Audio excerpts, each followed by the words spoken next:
Albert Bell is back on another episode of Award Robberies.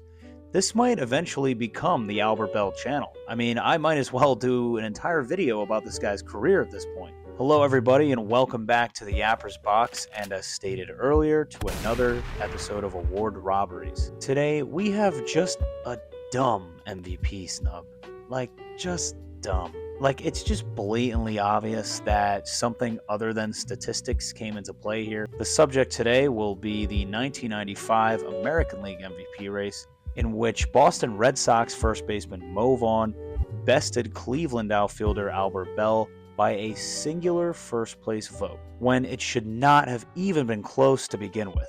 Now, before we dive into the numbers, I feel like I have to share that Albert Bell had a pretty poor reputation among the baseball writers. There are many stories of him and fans not getting along whatsoever. I don't know the exact details of any of these stories, but I would love to do a video about Bell's career at some point, so comment down below if I should investigate further. Anyways, the point I'm making here is that Albert Bell didn't win this award strictly because of his reputation among baseball writers. Many award races have unfortunately come down to factors other than statistics, and this is arguably the worst one ever. Let's get into it. The 1995 Boston Red Sox featured an extremely well-rounded lineup that helped the team win the American League East and advance all the way to the American League Championship Series. First baseman Mo Vaughn, who led the team in home runs, RBIs, and OPS, was a key part of Boston's success. That season, Vaughn batted .300 on the dot while clubbing 39 home runs and driving in 126 runs. He finished the season with an OPS of .963, a 139 WRC+, and a B-WAR of 4.3. Great numbers, and Vaughn certainly helped anchor that Boston offense. Vaughn finished in the top 5 for home runs and RBIs, where he was tied for the American League lead.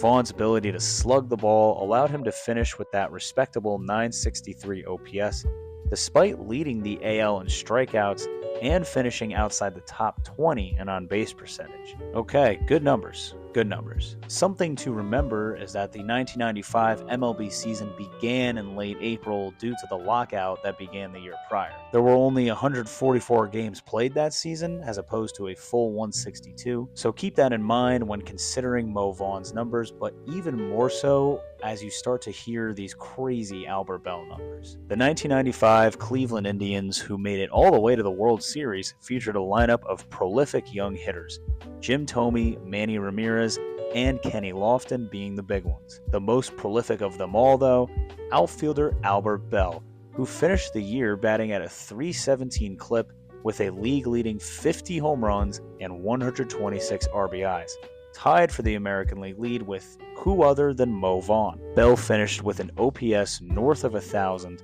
a 173 WRC+, and a B-WAR of 7. You pretty much only need to hear two things to realize how big of a snub this was on a statistical level, which is how it should be in the first place. Number 1.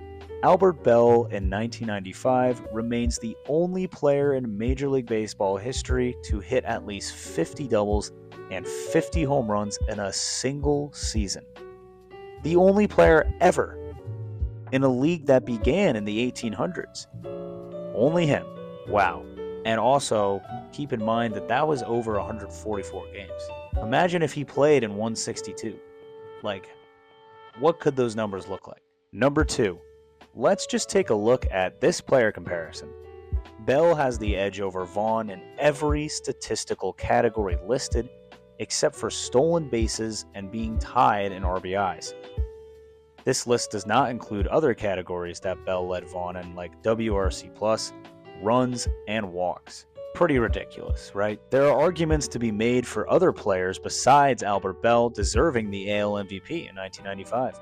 Edgar Martinez, who was a DH, yes, I'm aware, who cares, led the AL in batting average with .356, led the AL in OPS with 1.107, and also led the AL in weighted runs created plus with 182.